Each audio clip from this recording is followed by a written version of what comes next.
19,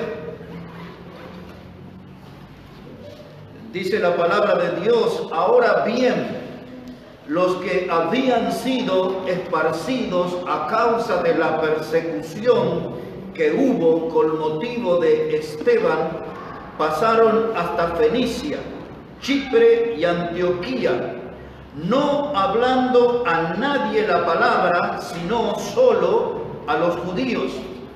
Pero había entre ellos unos varones de Chipre y de Cirene, los cuales cuando entraron en Antioquía, hablaron también a los griegos, anunciando el evangelio del Señor Jesús. Y la mano del Señor estaba con ellos, y gran número creyó y se convirtió al Señor. Llegó la noticia de estas cosas a oídos de la iglesia que estaba en Jerusalén, y enviaron a Bernabé que fuese hasta Antioquía. Este, cuando llegó y vio la gracia de Dios, se regocijó y exhortó a todos que con propósito de corazón permaneciesen fieles al Señor, porque era varón bueno y lleno del Espíritu Santo y de fe, y una gran multitud fue agregada al Señor.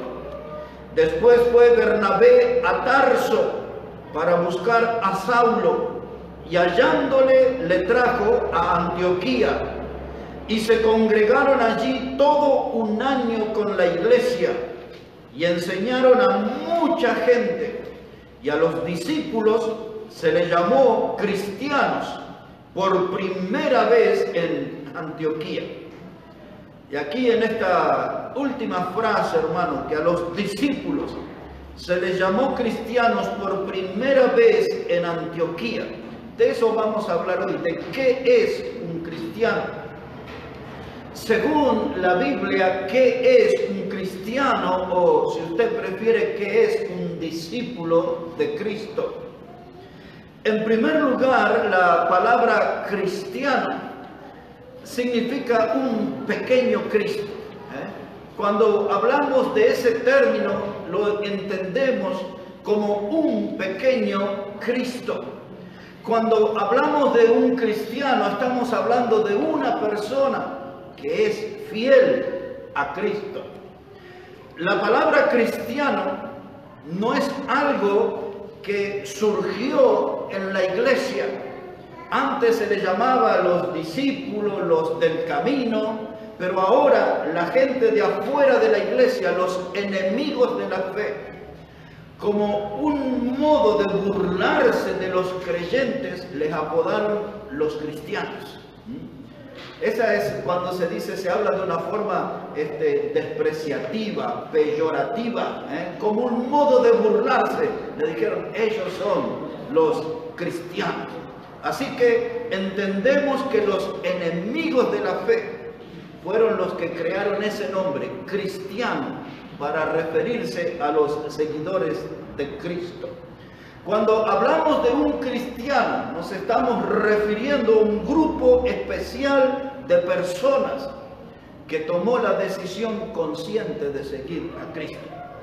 Cuando nosotros seguimos a Cristo, no lo hacemos por una emoción, no lo hacemos por un rapto de entusiasmo, sino que lo hacemos de modo consciente. Estamos comprendiendo exactamente lo que hacemos. Decidimos seguir a Cristo, y eso hace que la gente nos identifique como cristianos. El cristianismo, hermano, como hemos leído aquí, por causa de la muerte de Esteban, dice el verso 19, pasaron a Fenicia, a Chipre. El diablo no se salió con la suya. Los cristianos, después de la muerte de Esteban, no se asustaron, no se encerraron en sus casas. Iban por todas partes y por todos lados iban predicando la palabra. Cruzaron a Fenicia, fueron a Chipre, llegaron a Antioquía. Esta es una ciudad del país de Siria. Por estos días, cuando llegó Bernabé y más tarde Pablo para predicar en ese lugar, en Antioquía vivían alrededor de unas 500.000 personas. 500.000 de personas, una ciudad realmente grande. Y allí llegó el mensaje del Evangelio. Y en ese tiempo la iglesia perseguida fueron considerados los creyentes como parte de una secta. Era el nombre que usaba. La secta de Cristo, la secta de los cristianos. E hicieron por aquel tiempo del cristianismo una religión ilegal. Por eso eran perseguidos por todos lados, por la fe que tenían en Cristo.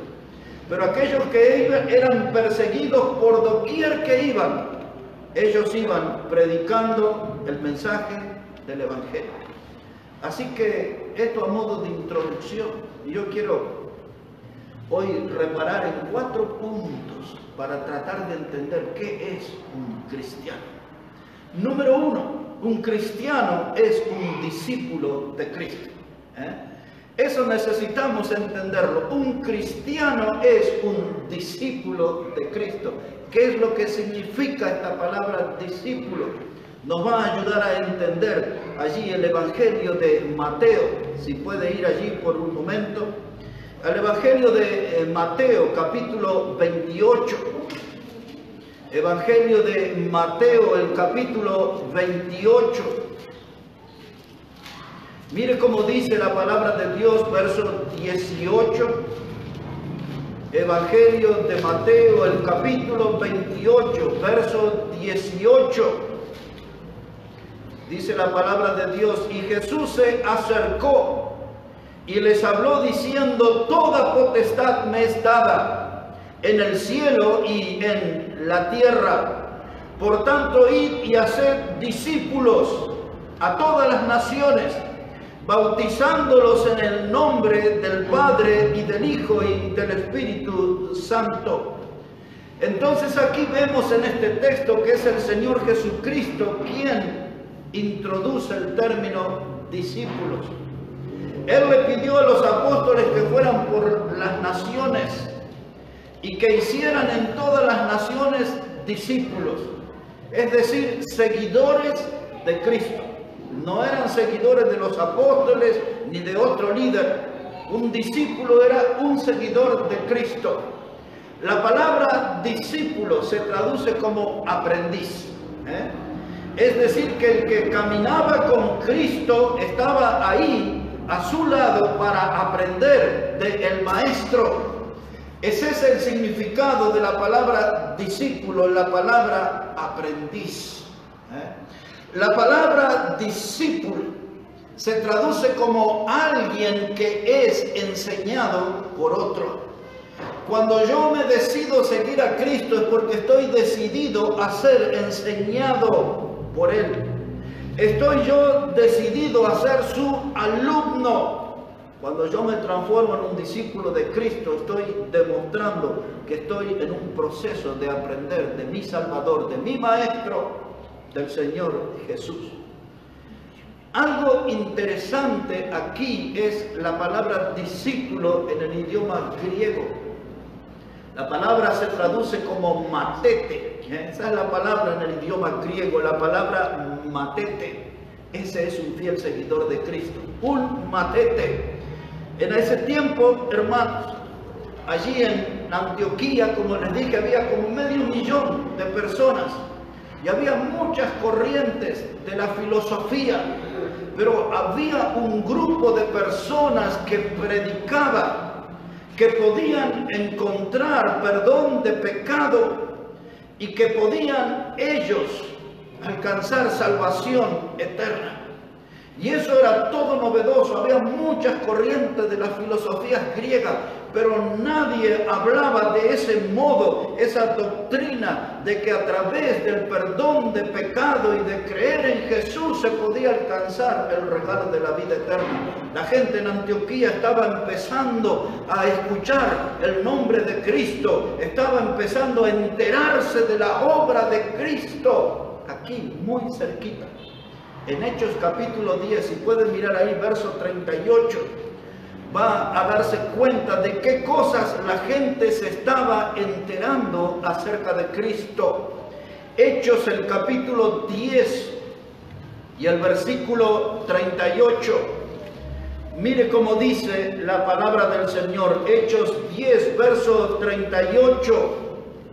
Dice, como Dios ungió con el Espíritu Santo y con poder a Jesús de Nazaret, y como éste anduvo haciendo bienes y sanando a todos los oprimidos por el diablo, porque Dios estaba con él.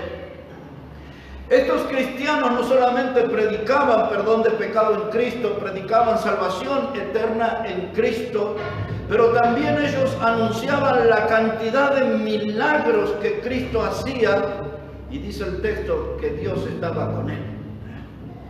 Ahora, Dios no está con todas las personas en este mundo, pero qué bueno cuando alguien está allí con Dios en su vida, la gente se da cuenta. Jesús hacía obras, Jesús hacía milagros, Jesús traía libertad para los oprimidos por el diablo, y la gente reconocía que Dios estaba con él, y sus seguidores predicaban esto.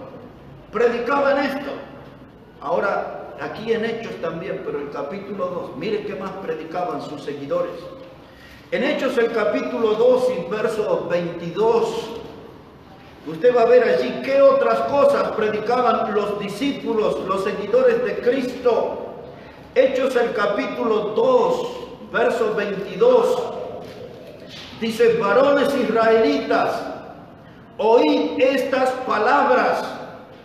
Jesús Nazareno, varón aprobado por Dios entre vosotros con las maravillas, prodigios y señales que Dios hizo entre vosotros por medio de él. Como vosotros mismos sabéis, a este entregado por el determinado consejo y anticipado conocimiento de Dios, prendisteis y matasteis por manos de inicuos, crucificándole, al cual Dios levantó, suelto los dolores de la muerte, por cuanto era imposible que fuese retenido por ella. Así que sus discípulos, sus seguidores, predicaban, mi Salvador, mi Maestro, es un varón aprobado por Dios. Él es aprobado por Dios, y ustedes lo han visto porque Él ha hecho maravillas y prodigios, y todo eso es innegable. Y sus discípulos, sus seguidores predicaban eso. Y dice, ustedes vieron cómo le crucificaron, porque ustedes fueron parte de los que le crucificaron y le mataron, pero también ustedes son testigos de que no pudo ser retenido por la muerte y fue levantado entre los muertos el tercer día. Todo ese mensaje que anunciaban los discípulos era algo nuevo al oído de la gente en aquel tiempo. Entonces, un discípulo, en primer lugar, es un seguidor de Cristo. Es alguien que sigue a Cristo y que predica el mensaje de Cristo, del Cristo que fue crucificado y resucitado. Amén. Ahora, mire exactamente la figura de lo que es un discípulo. Está en Primera de Pedro 2:21. Vamos a ir hasta allí. Primera de Pedro, el capítulo 2 y versículo 21. Ahí vamos a ver exactamente lo que implica ser un discípulo. Primera carta de Pedro, capítulo 2, verso 21. Dice la palabra, pues para esto fuisteis llamados, porque también Cristo padeció por nosotros, dejándonos ejemplo para que sigáis sus pisadas. Amén. Ahora, dice Pedro, Cristo fue crucificado, padeció por nosotros, una muerte de cruz.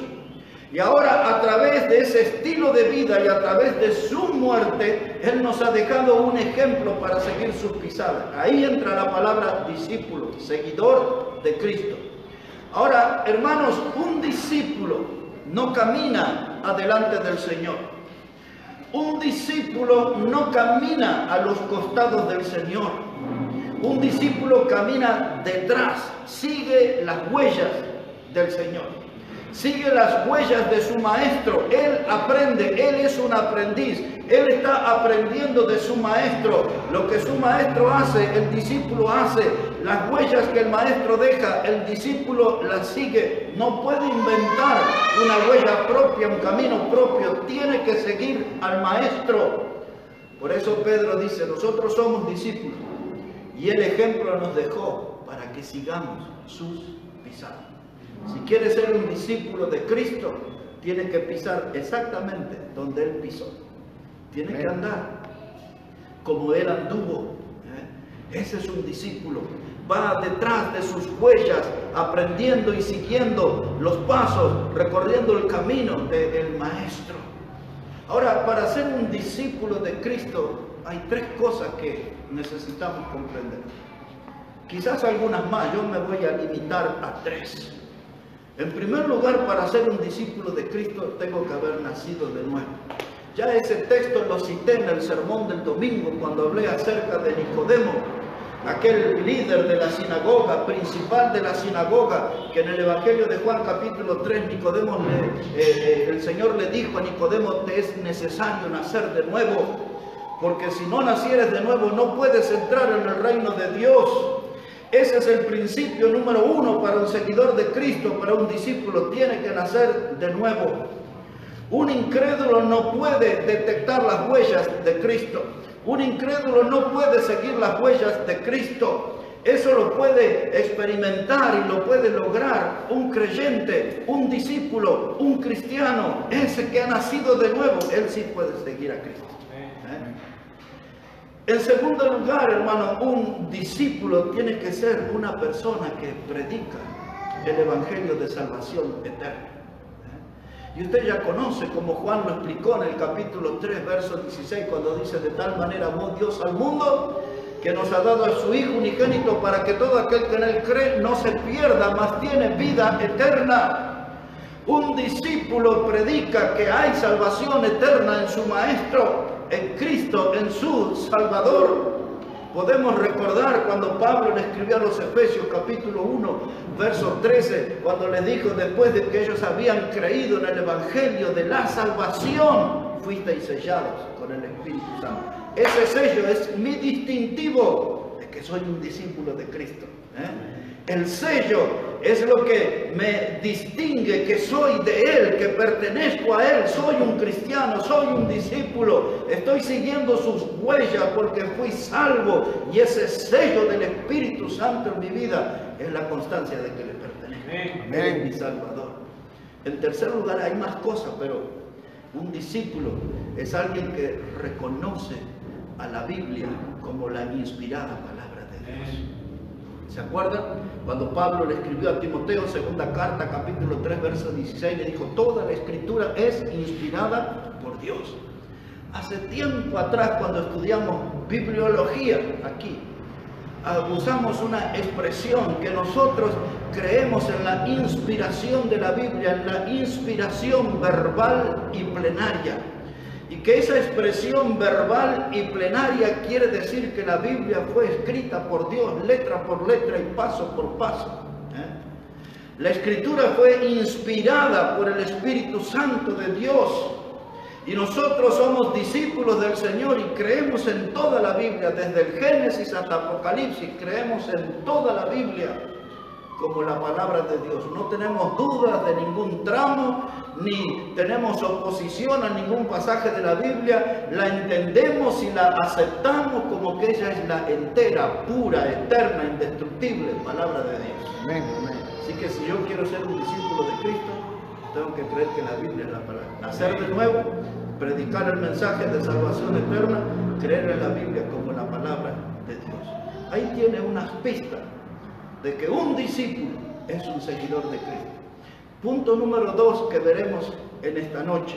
Un cristiano hace otros discípulos.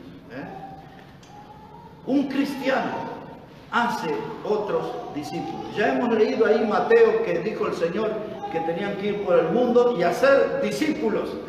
Cuando yo hago otro discípulo, cuando logro que otra persona a través de su fe en el Salvador se vuelva un seguidor de Cristo, estoy cumpliendo con lo que Jesús me mandó, hacer discípulos. Pero leeremos otro pasaje para este punto y es Mateo capítulo 4. Hasta allí vamos a ir. Mateo el capítulo 4 y el versículo 19. Ahí vamos a ver el ejemplo de lo que es un discípulo, un seguidor del Señor. Miren, Mateo capítulo 4. Voy a leer. Mi distintivo del discípulo queda medio en duda, porque en la Biblia un discípulo hace que otros sigan al Señor. Tengo un testimonio, tengo un mensaje para predicar, tengo una misión que se me confió de ser pescador este hombre. Ese no es un trabajo para pastor, diácono y misionero, eso es para toda persona que ha creído en Cristo como el Salvador. Así que un discípulo es aquel que hace que otros sigan al Señor. Un cristiano hace otro discípulo. Punto número 3. Primero, un discípulo sigue a Jesús. Segundo, un discípulo hace a otros discípulos que sigan a Jesús. Punto número 3, un cristiano o un discípulo va a ser alguien que es perseguido por su fe. Esa es otra característica. Observe un poquito, algunos pasajes.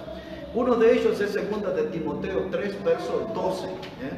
Segunda carta a Timoteo, el capítulo 3 y el versículo 12.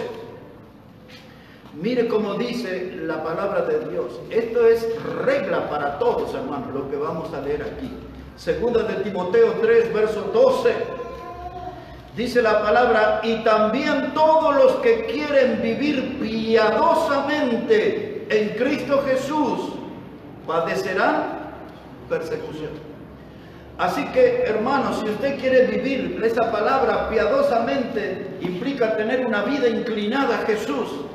Si usted va a inclinar su corazón, su vida al Señor, va a vivir de una manera piadosa para Dios, entonces usted va a padecer persecución.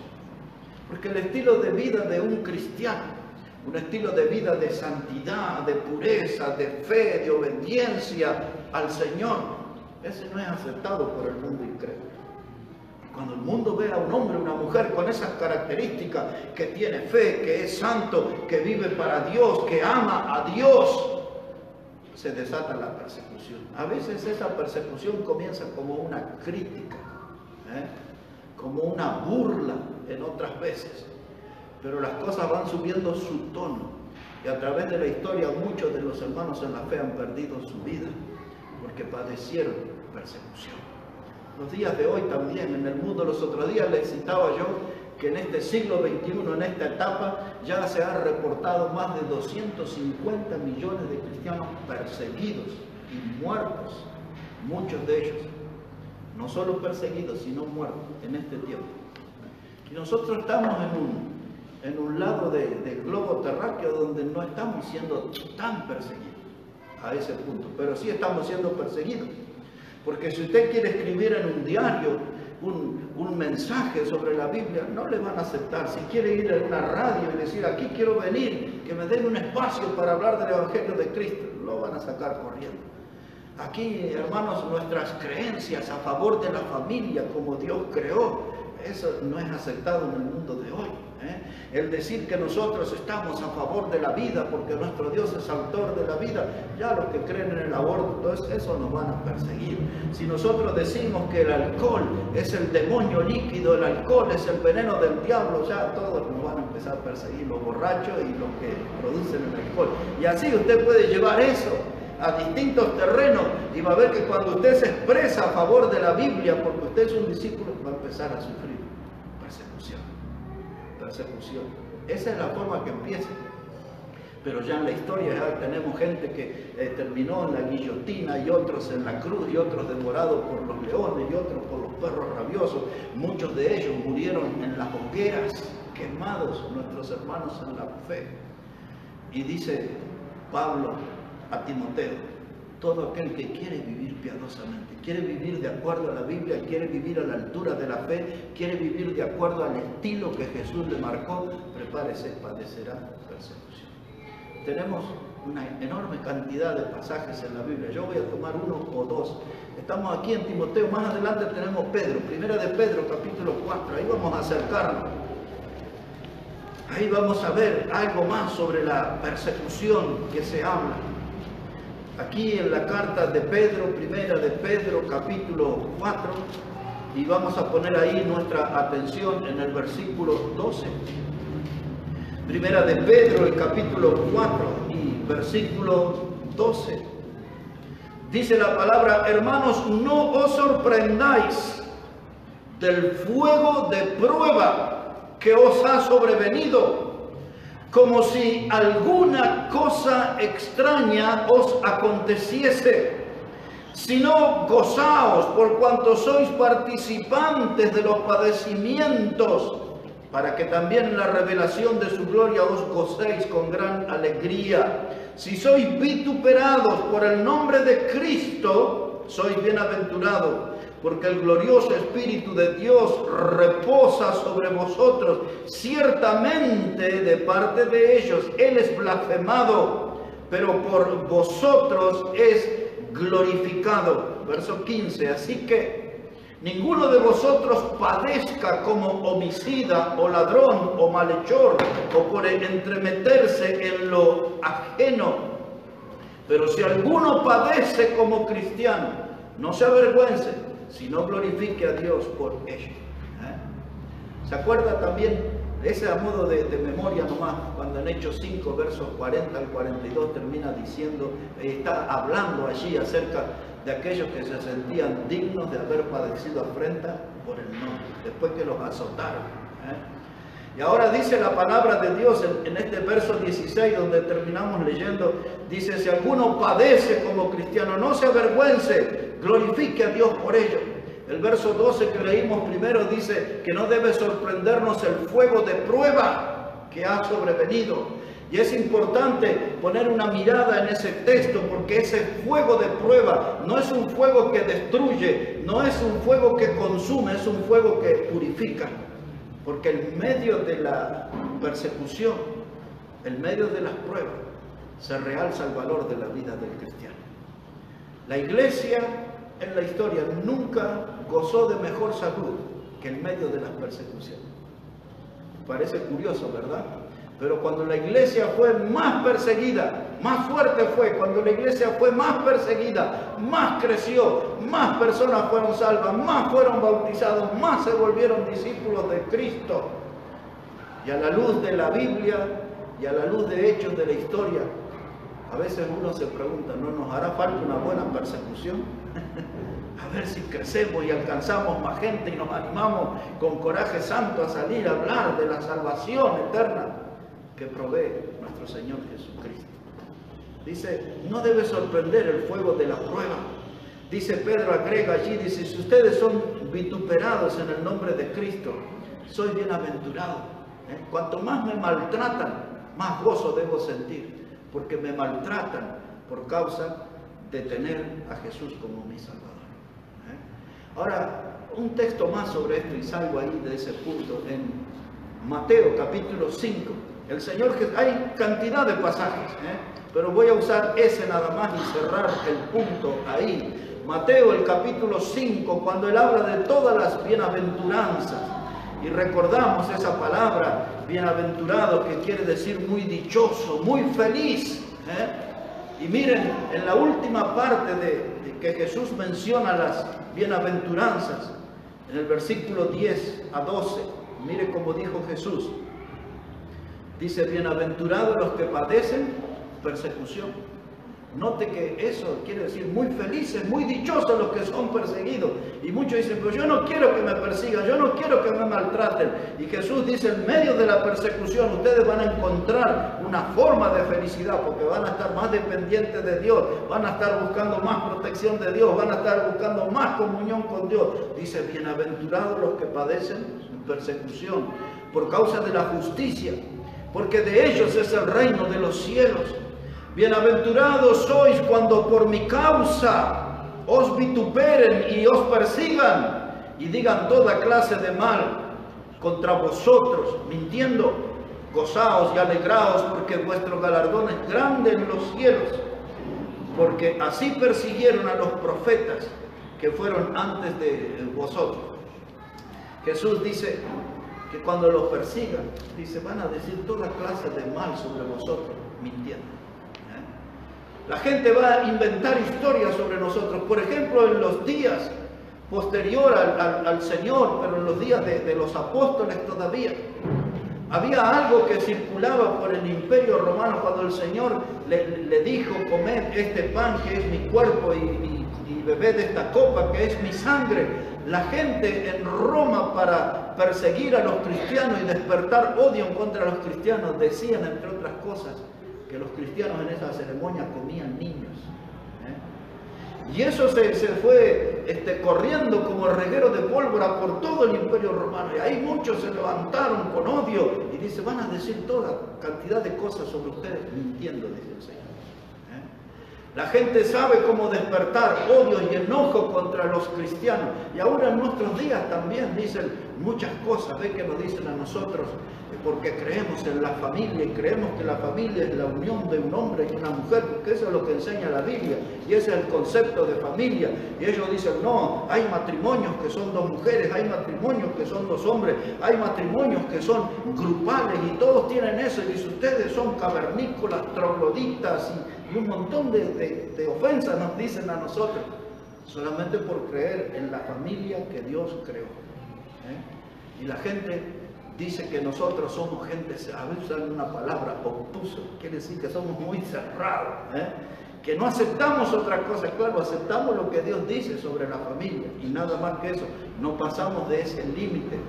Y la gente dirá toda clase de maldades sobre nosotros, mintiendo, porque creemos eso, y estos son unas malas personas, esos hay que ver cómo son paredes adentro, eso hay que ver qué esconden, dicen tantas cosas. Jesús dice, tienen que sentirse felices cuando son perseguidos por mi causa. El diablo siempre está actuando sobre el corazón de los incrédulos para despertar ira en contra de los verdaderos hijos de Dios.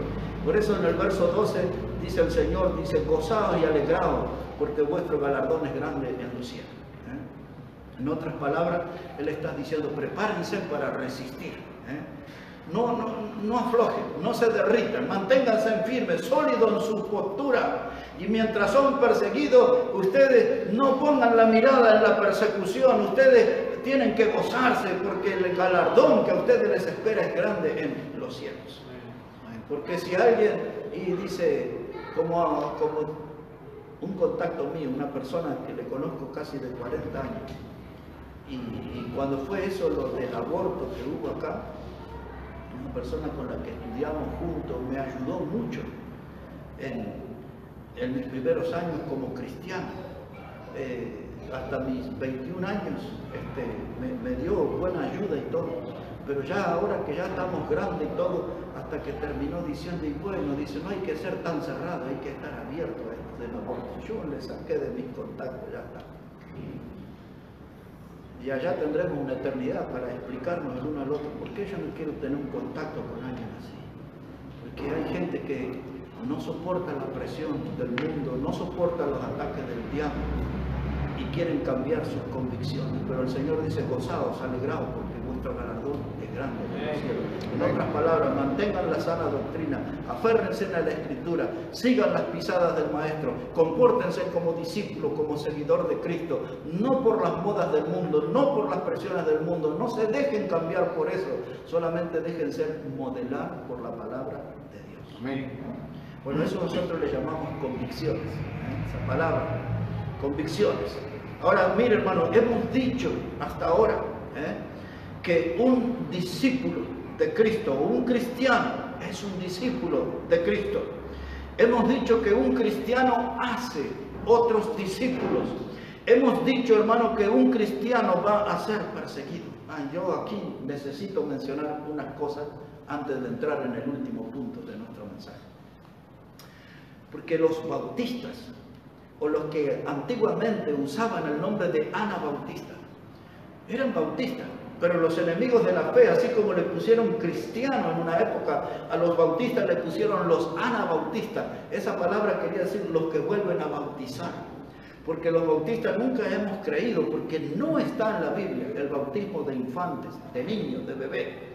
Entonces nunca hemos creído en eso, porque no está en la Biblia, no es una enseñanza de Dios. Y entonces la gente, para burlarse, dice, ellos son anabautistas, vuelven a bautizar. Claro, cuando la gente ya estaba en un estado de conciencia y creían en Jesús como el Salvador, entonces ese era bautizado. Y así los bautizaban con ese apodo, los que vuelven a bautizar. En las iglesias bautistas, nosotros todavía no estamos ahí, en proceso, en algún tiempo vamos a tener nuestra declaración de fe. Pero las iglesias bautistas, prácticamente todas tienen una declaración de fe por escrito, que son todas las doctrinas fundamentales que sostienen, que creen y que comunican al mundo. Y esas declaraciones de fe comenzaron con un hombre que en la historia se llamó Miguel Sattler. Miguel Sattler era un joven predicador de los anabautistas. Este hombre en el año 1525, él fue puesto en la cárcel. Y allí, por predicar la palabra de Dios, él también fue torturado en la cárcel y también fue muerto el 21 de mayo de 1527. 2 años lo pusieron preso, lo soltaban, lo ponían, lo torturaban. Y la gente publicaba y decía, lo llamaban a él pícaro y maldito. Eso es lo que decían de Miguel Sattler, el anabautista. Es un pícaro, es un maldito. Y el odio aumentó en esos 2 años que él estuvo en prisión. Y tomaron unos hierros y los pusieron al fuego y los dejaron al rojo vivo. Y los pusieron sobre los ojos de Miguel Sattler. Lo dejaron ciego, esa fue su tortura. Pero como él siguió predicando la palabra de Dios en la cárcel, vinieron y cortaron su lengua. Y no conforme con eso, después lo mataron y públicamente quemaron sus cenizas. Eso es lo que hicieron en el año 1527 con Miguel Sattler. Hay otro hombre en la historia que se llamó Baltasar Hüttmayer. Esas son la gente que yo he leído mucho sobre ellos por años y son gente que me ha impactado mucho. Baltasar Hüttmayer fue un predicador en la Alemania. Allí también, por esos años, 1500, él fue arrestado, fue torturado mucho tiempo solo por predicar el Evangelio de Cristo. Baltasar Hüttmayer tenía un lema en su vida que a mí me gustaba mucho leer eso. Él decía que la Biblia es la verdad indestructible. Por eso esta noche y en otros sermones cantidad de veces, cuando yo hablo de la Biblia, de la verdad eterna, la verdad indestructible, es recordando a este hombre. Porque él decía eso, él predicaba eso. Pueden hacer muchas cosas contra mi vida, pero sepan, la Biblia es la verdad indestructible. Siempre estará la Biblia. Jesús mismo hablaba, dice, los cielos y la tierra pasarán, mi palabra no pasará. La Biblia es la verdad indestructible. Y en ese año 1528 fue arrestado, llevado a Viena, a Austria. Y allí terminaron con la vida de Baltasar Hüttmayer. Fue quemado en la hoguera.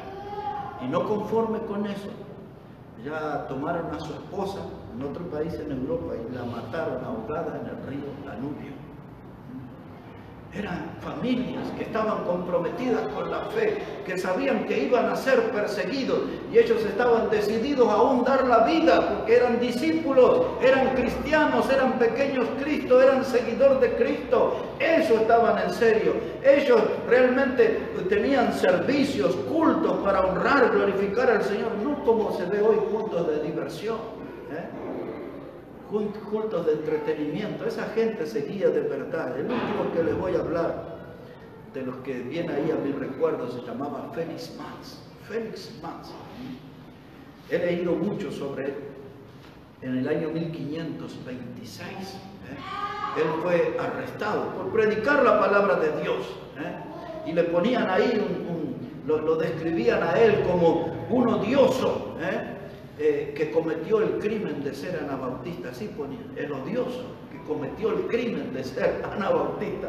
Es decir, que era, hermano, un crimen. Usted decía que era un anabautista o un bautista y lo veían como un asesino, como un criminal. usaban esos argumentos para perseguir a los hermanos. Bueno, Felix Mann fue un predicador condenado a muerte por ahogo en ese año 1526. Pero cuando usted lee la historia hay algo que me conmueve mucho. Le llevaron al puerto y para tirarla ahí al agua le ponían un palo en los pies, una estaca, y le ataban los pies a esa estaca y las manos atadas en la estaca. Así que el palo cruzaba todo su cuerpo, hasta arriba, hasta la cabeza, con los pies atados a ese palo, a esa estaca, las manos también. Y así él iba, lo llevaban en el puerto, y mientras lo llevaban para quitarle la vida, ahogado, él le iba predicando a todos los pescadores en el puerto, a todos les hablaba de Cristo. Pero también él tenía la compañía de su mamá y de sus hermanos, que le iban animando hasta la muerte misma de que no negara a Jesucristo su Salvador.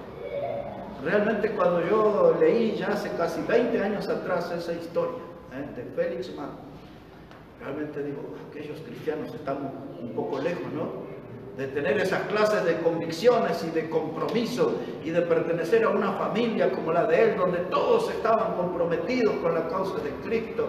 Ninguno ocultaba su fe en medio de la persecución. Y Pablo le dijo a Timoteo y a nosotros, si quieres vivir piadosamente, quieres tener una vida rendida a Cristo, padecerás persecución. Y esa es la pregunta que yo siempre me hago. Cuando nadie escribe nada en contra de mí, cuando nadie habla nada en contra de mí, cuando nadie tiene el deseo de matarme o de...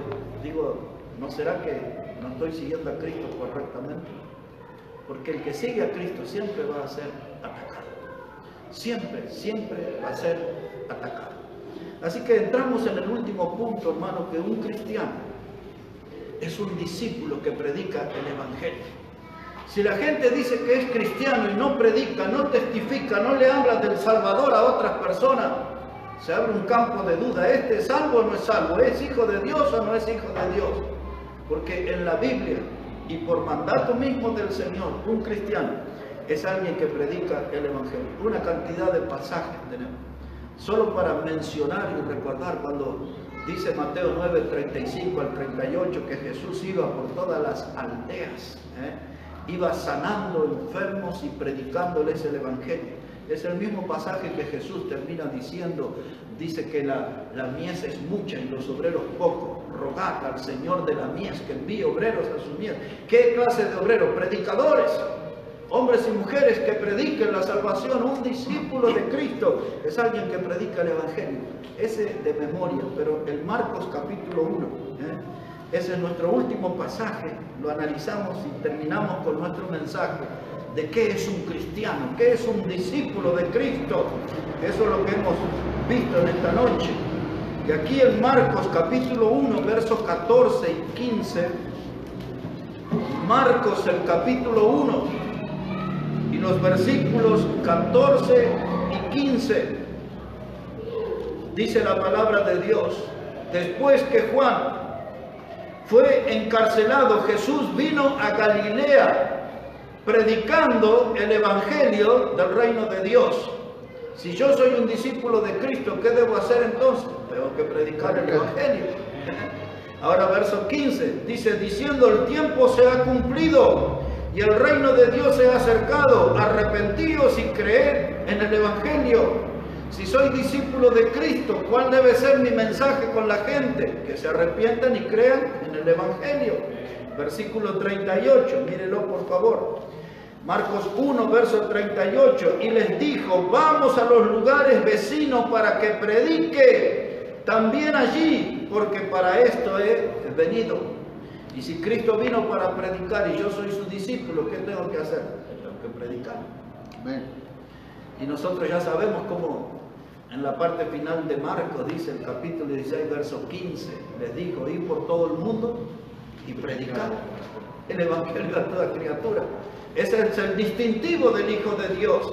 Ese es el distintivo del discípulo, del que sigue a Cristo como su Salvador, el que tiene a Cristo como su Maestro. Tiene que hacer lo que él hizo. Él iba predicando el Evangelio por las aldeas, por todos los lugares, y nos mandó hacer eso a sus seguidores, predicarle el Evangelio a toda criatura.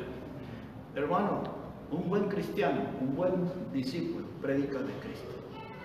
Un buen cristiano, hermano, tiene que involucrarse en la obra de Dios.